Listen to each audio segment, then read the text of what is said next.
Hola, hola, bienvenidos a Big Left. Le pido al Espíritu Santo que hable por mí a través de mi experiencia y mis conocimientos sobre lo que voy a hablar. Eh, este video me ha surgido a partir del título. El título es fundamental porque es la verdad. Bueno, en primer lugar, estoy siendo atacado porque mi teléfono se filtró, mi número de teléfono, por un pariente político, o sea, no un pariente sanguíneo, sino que un pariente político, que debe ganar, no tengo idea si 30, 40 millones al mes, y que tuvimos una discusión y yo le dije, o sea, él me dijo que era republicano, y yo le dije, yo pensé que eras de derecha, yo tenía entendido que tú eras de derecha. Finalmente hay otros personajes de mucha plata que están con los amarillos y han pasado de la UDI a RN, y de RN se han ido los amarillos a Christian Barken, antiguo amigo mío, al cual yo aprecio mucho. Y, y así van buscando un acomodo de diálogo, un acomodo de estar bien, de poder viajar, de poder seguir ganando plata, y mucha plata. Recuerdo cuando fue el estallido fecal, estaba en una empresa financiera y vino en la celebración del fin de año, donde invitaron a Stefan Kramer a hacer ¿cómo le llaman eso? Su rutina, que era una rutina ultra izquierdista, la de Kramer, aprobando todo lo que era la destrucción de Chile. Y después hubo un discurso del gerente general, el cual es de derecha, y todos los gerentes eran de derecha en esa empresa, y sin embargo lo que hicieron fue ofrecer. O sea, como que ellos fueran Piñera. Porque Piñera, yo esperaba, cuando estaba el estallido fecal, decían, ya va a hablar el presidente, decían los periodistas. Va a hablar el presidente, va a hablar el presidente. Yo no estaba ahí, estaba con mi madre y mi hermana en el barrio del Golf, donde no había ningún problema de nada, pero ahí estaba esperando, mirando todo lo que pasaba en la tele, y decía yo, Piñera se va a poner los pantalones y va a decir estado de sitio, qué sé yo. No. Se esperaba que ya hablara, y hablaba, y esperábamos ansiosos el discurso de Piñera, y el discurso de Piñera fue, les vamos a ofrecer esta plata, esta otra plata, y vamos a ofrecer esto. Lo mismo hacía el gerente general de la empresa, ofreciendo esto, disminuyendo horas de trabajo, ofreciendo más bonos. Bueno, yo decía, ¿qué tiene que ver esta empresa, que es una empresa que trabaja en el rubro financiero, con el estallido? Pero estaban ellos con un miedo, y estaban ellos con un sentimiento de culpa, y uno se encontraba con los cuicos en el barrio del Golf y te decían, realmente todo lo que ha pasado ha sido por culpa nuestra, porque nosotros estamos ganando mucha plata. Yo tenía un problema en la empresa con una persona que ganaba 500.000 pesos, yo ganaba 1,5 millones, y ella ganaba 500.000 pesos. Y me llamaban la atención en la gerencia. ¿Por qué? Porque me decían, es que ella gana 500.000 pesos. O sea que por ganar 500.000 pesos, esa persona tenía derecho a portarse mal. Lo mismo que una venezolana que había en la empresa tenía derecho a ser una engreída, una maleducada, una prepotente, porque probablemente se había acostado con un jefe. Venezolanas vienen a buscar arreglarse la vida. Bueno, entonces, eh, después pasó el tiempo y vino el famoso plebiscito. Yo participé en las marchas del rechazo. Estábamos ahí con Alexis López Tapia, con mi hijo, Sebastián Izquierdo. Y vino el plebiscito y yo compré dólares. Dije, voy a comprar dólares. porque el dólar va a subir después del plebiscito, porque el plebiscito va a ser calculaba ya un 44% del rechazo y un 50 y tantos por ciento del apruebo, lo cual va a ser un gallito donde va a generarse esta polarización sana para poder derrotar a la izquierda. Resulta que todos sabemos el pueblo chileno en aquel momento, y no me digan cuando dicen no, es que votó un 45% del padrón. A la concha de su madre, weón, fue un tremendo... O sea, en ese momento el chileno estaba como un zombie, borrado. ¿Qué pasó? Que fui donde mi ejecutivo de cuentas y yo le conté que había comprado dólares. Me dijo, porque el dólar bajó, en vez de subir, bajó. Y él estaba todo contento. Me dijo, por fin hemos llegado a un acuerdo de cambio constitucional, y estaba tan en un estado de serenidad el hombre, el ejecutivo de cuentas. Y yo decía, ¿qué pasó con este país? Lo que pasa son los cuicos. Los cuicos no son la aristocracia castellano-vasca, y la aristocracia inicial tampoco fue la aristocracia castellano-vasca. Todo esto tiene un historial. Llegó Pedro de Valdivia con gente de primera. Los soldados, cada soldado que traía Pedro de Valdivia eran super soldados. Y los capitanes y la gente que venía con formación, había unos que habían estudiado en la Universidad de Salamanca, había un alemán, Blumel, Tag, algo así se pronuncia, Blumel, y que de ahí viene el apellido Flores en Chile, de este alemán. Qué sé yo, el Jerónimo Alderete, Francisco de Villagra, Pedro de Villagra, el primo, grandes guerreros de brazo fuerte, pero también tipo lúcido. Estaba el Marmolejo, Góngora Marmolejo, que después escribió un relato un cronista, una persona que escribió todo lo que vivió, que después fue obispo. El padre Correa, Francisco de Aguirre, bueno, son el gran Jerónimo de Vivar. Entonces, las historias que se cuentan y eran gente de gran nivel, expresión de lo que era el Renacimiento, en una fusión perfecta del Renacimiento con un catolicismo, con un espíritu caballeresco, con un espíritu feudal al mismo tiempo. Pedro de Valdivia para mí era un Alejandro Magno, que no se cansaba de ir más allá, jamás se quedaba en un lugar, seguía más allá, hasta que llegó a este lugar. Hasta aquí llegó. Porque le vinieron a avisar a Mata Caballo, le dijeron, Don Pedro, están sublevándose en el fuerte Tucapel. Y Pedro de Valdivia fue el primer chileno que amó a Chile, que fundó Chile, que fundó Santiago, fundó Valparaíso, sin fundación, pero Valparaíso se fundó. Y después Concón, y Viña del Mar también, y La Serena, y Concepción, el Concepción Penco. El Puerto Tucapel, lo que es ahora Carahue, que era Imperial, Villarrica, Valdivia, hasta ahí llegó.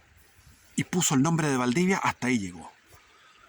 Y murió en la refriega. Fue mejor que Alejandro Magno. Murió en la refriega. Un tipo extraordinario.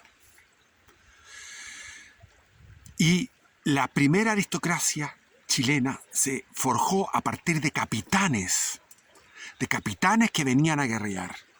Alonso de Sotomayor, Rodrigo de Quiroga, Alonso de Rivera, etc. Los Carrera.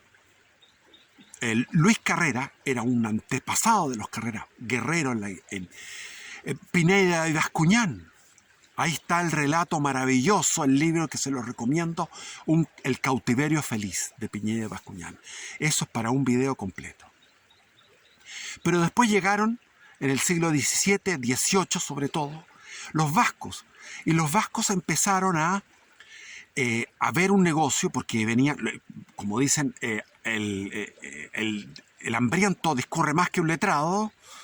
Entonces, esta aristocracia tenía los fundos, las haciendas agrícolas, y estos vieron el negocio de los chanchos, y los chanchos les dieron manteca, y la manteca la mandaban en unos barriles a Lima, y en Lima se fabricaban las velas, y con esas velas se fabricaban, se abastecía de velas a toda esa cantidad de iglesias y esa aristocracia auténtica que había en Perú. Una gran aristocracia que había en Perú. Fiel al rey, fiel a la corona. Tanto así que nosotros hicimos el mal favor, los chilenos, haciéndole caso a San Martín, como una deuda a San Martín, el mismo O'Higgins, exprimimos este país para hacer una expedición libertadora carísima y muy costosa para ir a independizar a Perú, que no quería ser independiente. La aristocracia fueron 15.000 peninsulares y otros y peruanos de noble linaje que se fueron después de la independencia, y quedó Perú acéfalo. Por tanto, le hicimos un gran daño a Perú. Y después, cuando fue la Confederación Perú-Boliviana, también le hicimos un gran daño, porque este era un proyecto moderno estupendo que tenía el famoso general Santa Cruz. Y porque nosotros tendríamos que haber cruzado la cordillera, haber visto el poder no en el Pacífico hacia el norte, sino que hacia Tucumán y la Patagonia, que era nuestro destino natural. Chile comenzaba en la colonia, lo que llaman colonia, pero no era colonia. El reino de Chile comenzaba donde desembocaba el río Loa. O sea, todo lo que es ahora la región de Antofagasta. Y de ahí toda la puna de Atacama, y todo lo que era Cuyo, y todo lo que era la Patagonia y la Antártica, incluidas las Malvinas. Eso era lo que era Chile. Bueno, y estos vascos eran acomplejados, entonces se mezclaron con las doncellas, se hicieron matrimonio con doncellas de la antigua aristocracia, que era la aristocracia guerrera y aristocracia agrícola, y ellos fueron transformándose en fabriles y después en bancarios y en mineros. Llegaron con la independencia los ingleses, los Edwards. Por ejemplo, los Subercaseaux vienen de un marino de poca monta que desembarcó en Huasco y se enamoró de una mestiza en Huasco, y de ahí viene la familia Subercaseaux. La familia Edwards viene de un doctor que se llamaba Jorge Edwards, que estuvo viviendo en La Serena. Y vinieron los ingleses a explotar las minas, y se fue generando una aristocracia que se le llamó la aristocracia castellano-vasca. Pero esa aristocracia castellano-vasca fue con el tiempo disminuyendo su valía moral a partir de la Revolución del 91, o Guerra Civil del 91, o Desastre del 91, como quieran llamarlo. Desde ahí vino el régimen parlamentario, y ese régimen parlamentario fue el onanismo de la aristocracia castellano-vasca. Y empezaron a surgir otras corrientes. Curiosamente, los alemanes que vinieron acá tenían mejor pedigrí que los vascos. Los alemanes vinieron aquí a hacer tierra, que es un trabajo extraordinario, es un trabajo demencial, heroico, titánico, el cual yo lo estoy haciendo. Es tremendo hacer tierra, generar campo, hacer campo, romper la selva. En aquellos tiempos no tenían motosierra ni tractores, y la inmigración alemana que vino a esta zona era una inmigración de muy buen nivel. Los Anwanter, por ejemplo, los Wetzelmeier, etc.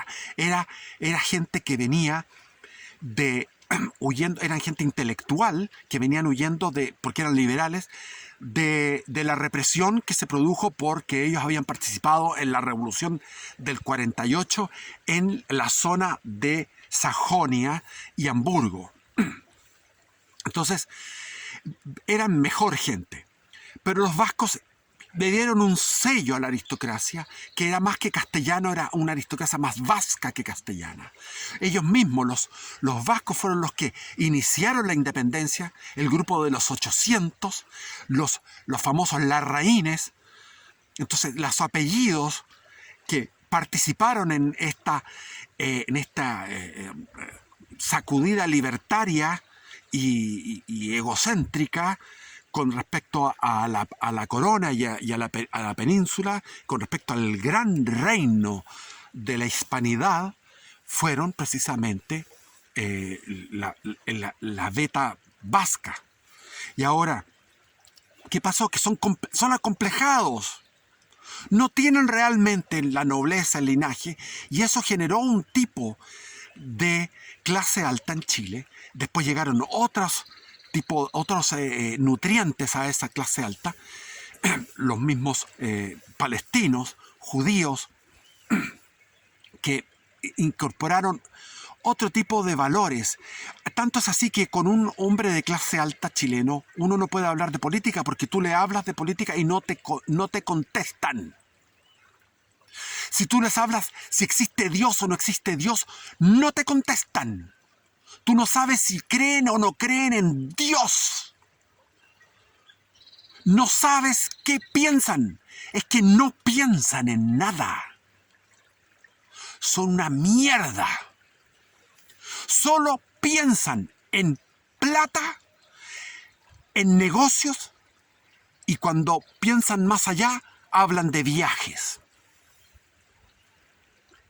Se los digo porque los he conocido.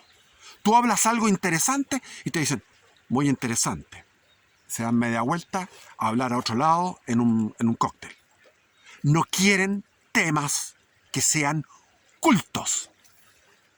Porque no son cultos. Son ignorantes. Y esa clase alta fue la que agarró papa cuando llegó Pinochet. Lo apoyaron, claro, pues lo apoyaron. Y después, ¿cuánto les duró el apoyo? ¿Cuánto duró el apoyo de la clase alta a Pinochet? No alcanzó una generación, porque la misma generación de arribistas, esa misma generación, ya en la década del 90 le dio la espalda a Pinochet. Le dio la espalda al gobierno militar. Y se lavaron las manos como Pilato. Y se ofendieron y se quedaron horrorizados cuando vieron que Pinochet tenía 25 millones en el banco BRICS. Cuando 25 millones no es nada para 17 años de estar luchando por Chile. A él le llegaron muchas donaciones, pero no es el tema. El tema es la clase alta. ¿Quién trajo la droga a Chile? ¿Quién trajo el hipismo? Los jóvenes de Providencia. Providencia era una comuna llena de palacios, casas de 3 pisos con unas tremendas chimeneas. Yo las conocí. Tuve un amigo de esa y tengo otro amigo que todavía está muriendo, el pobre. Tiene problemas al corazón, tiene cáncer y tiene 76 años. Fundador del hipismo chileno. Él se fue a la Universidad de Berkeley. Y en Berkeley estaban empezando los hippies y empezó las primeras protestas estudiantiles, 1965. Y él regresó ¿con qué? Con la marihuana, con la idea de la marihuana, porque la marihuana estaba abundante. Iban en las camionetas de los papás, en los autos de los papás, iban a los Andes y San Felipe los Andes, donde estaban las plantaciones de cáñamo industrial, que había hectáreas de cáñamo, iban con saco papero y llenaban de cogollo los sacos paperos. E importaban y les llegaba el ácido lisérgico. Y se tomaban todos los ácidos lisérgicos. Fue la clase alta la que trajo la droga y el rock. Que yo amo el rock. Y también amé la marihuana. Y también amé el ácido lisérgico. De refilón. No de lleno, de refilón. Pero después, 20 años después, cuando yo estaba pobre y andaba pasando hambre, de verdad, literalmente pasando hambre, trabajando duro y pasando hambre igual, porque era la época de la gran crisis del 82, 83, 84, 85, horrible, Ahí estaban la gente pobre, era marihuanera y hippie. Los pobres, los jóvenes pobres. O sea, ¿quién marcó la pauta? La clase alta, los cuicos. ¿Quién trajo Halloween? ¿Quién trajo Halloween? Los cuicos. Ningún obrero trajo Halloween. Y los cuicos, por puro copiar a Estados Unidos, ¿por qué no copiaron el Thanksgiving, el Día de Acción de Gracia, por último? Algo bonito, bello, familiar. No, el día 31. Yo estoy hablando ahora el 31 de octubre. No va a salir este video ahora porque tengo que ir a la ciudad a subir el video. Pero el 31 de octubre es como el cumpleaños de Satanás, del demonio, de Lucifer. Estas fiestas fueron fiestas que estaban en los pueblos, de Irlanda y de Escocia, en los pueblos celtas.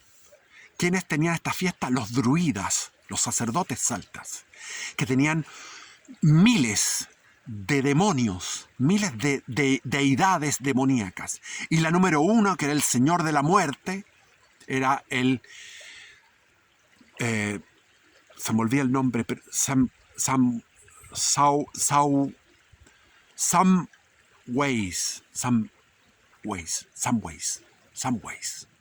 S-A-M-H-I-H-E-I.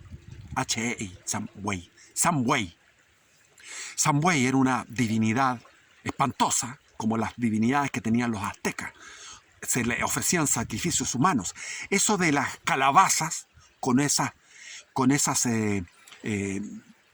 velas encendidas en las calabazas, esos son las decapitaciones y las ofrendas a este dios.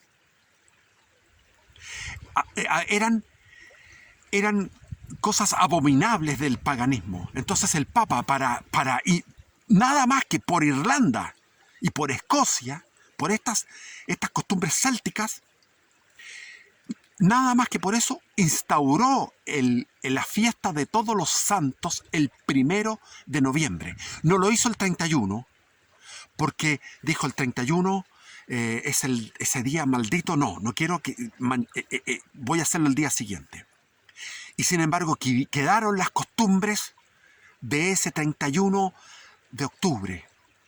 Tanto es así que Lutero aprovechó, como había tanta gente en esa víspera de la fiesta de todos los santos, para clavar las 98 tesis contra la indulgencia y generar el desgarro y la tortura y la mutilación, el descuartizamiento de la esposa de Cristo, que es la iglesia, de la esposa de Cristo. Por eso hay algunos que yo odio con todo mi corazón, porque estoy seguro que Dios los odia. A Judas Iscariote lo odio. A Mahoma lo odio. Maldito Mahoma. Odio a Lutero. Y sé que Dios lo odia también. 31 de diciembre. Y los políticos pusieron un festivo para los herejes, para los extraviados, para ese 20%, ese 30%, lo que sea, aunque suban a 100%, siguen siendo herejes. Los canutos. Canutos. Y eso fue un plan de Kissinger y de todos los huevones. Infiltrar, dividir el alma de la hispanidad con canutería, con protestantismo. Y eso comenzaron los liberales cuando trajeron a los alemanes. Los alemanes los trajeron porque eran luteranos muchos, la mayoría. Ahí comenzaron la primera iglesia luterana en Valdivia y en La Unión. Y después en Frutillar. Y después en Puerto Octay. Y Puerto Montt, Puerto Varas. Primeras iglesias protestantes. Pero los luteranos son tan flojos, tan fome, tan desabridos,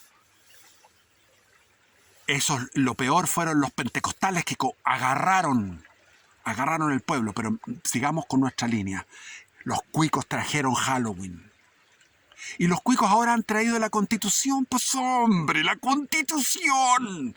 La Constitución era producto del estallido fecal. Piñera entregó la Constitución, entregó Chile. Se lo pasó por la raja porque quería salvar su pellejo. Y Kast pensábamos que era patriota. No, Kast está por su clase. Porque la clase burguesa tiene un espíritu burgués, una moral burguesa. No son aristócratas. Esa clase alta son internacionalistas, son globalistas. Sus dineros van a distintos lugares del mundo y ellos velan por sus intereses. Por eso es que tú hablas con ellos y no te hablan de política. Y si son de política, son de la política que les acomode para salvar sus intereses. Están muertos de miedo. Por lo tanto, lo que ellos quieren es llegar a un acuerdo, a un precioso acuerdo, donde ahora va a ser todo calmado. Pero momento, cuando se aprobó la Constitución del 80, a partir del año 81, cuando Pinochet entró a gobernar de forma legal el 11 de marzo del 81, comenzaron lo que se llamó las leyes orgánicas constitucionales, que fue un trabajo arduo de un régimen que no tenía oposición ni discusión, de un régimen que ocupaba a expertos de verdad, no como estos expertos, que son expertos de la cuiquería, don Enlal Larraín, la Bettina Hortz y toda esa gentuza. Buenistas. Las leyes orgánicas constitucionales requieren aprobación, requieren discusión.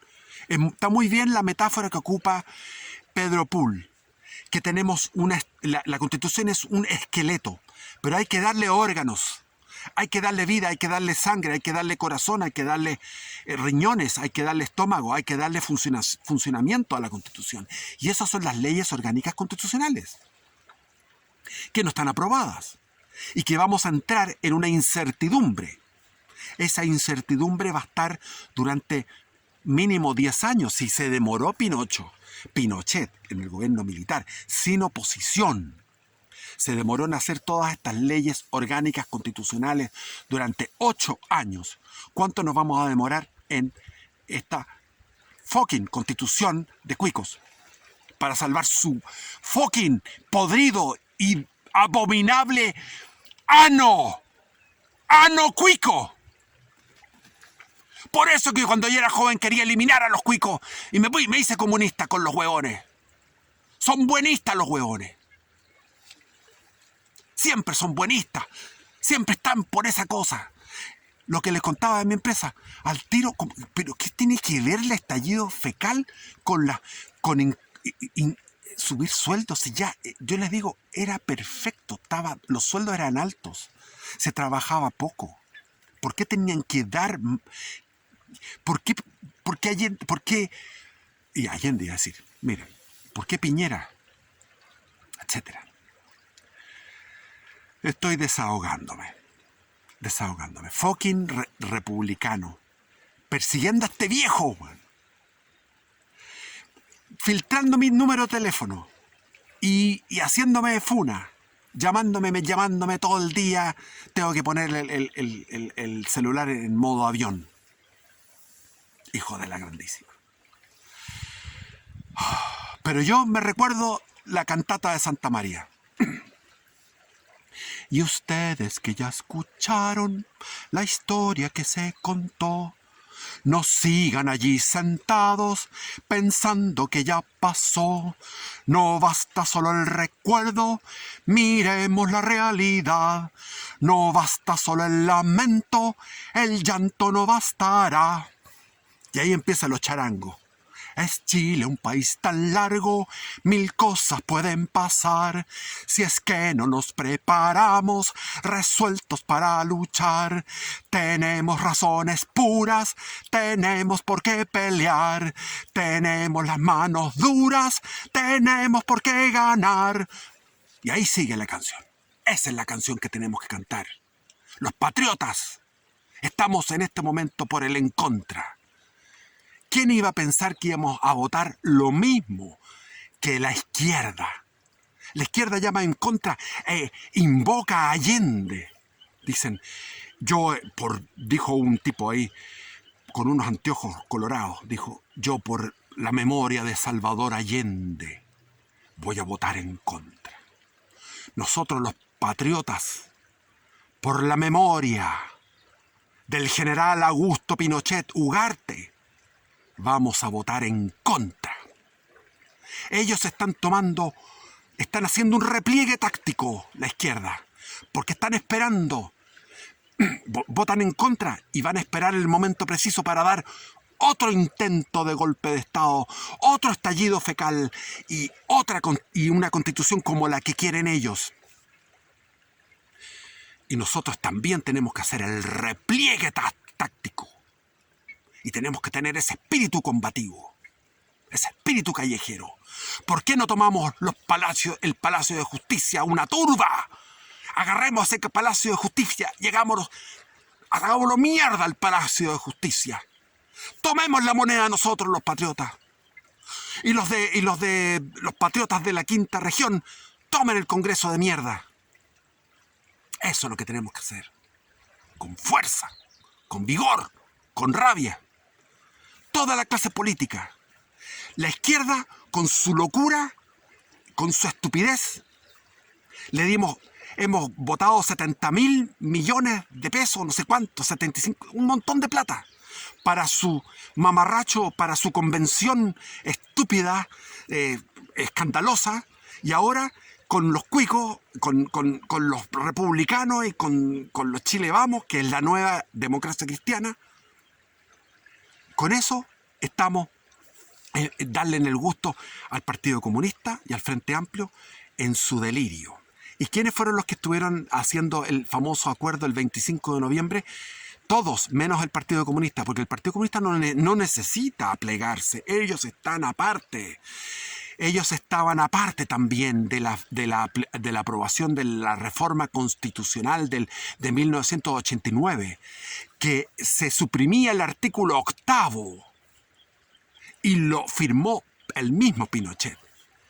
Se suprime el artículo 8, donde se decía que no podía participar en el juego democrático un partido o un movimiento que no crea en la democracia, es decir, los comunistas y los nazis. Y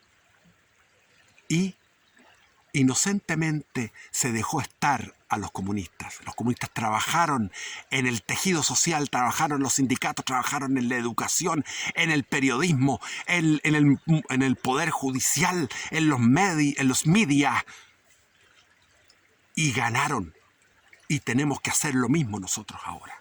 Generar células secretas en los colegios, en las universidades, células secretas. ¡Viva Cristo Rey mierda!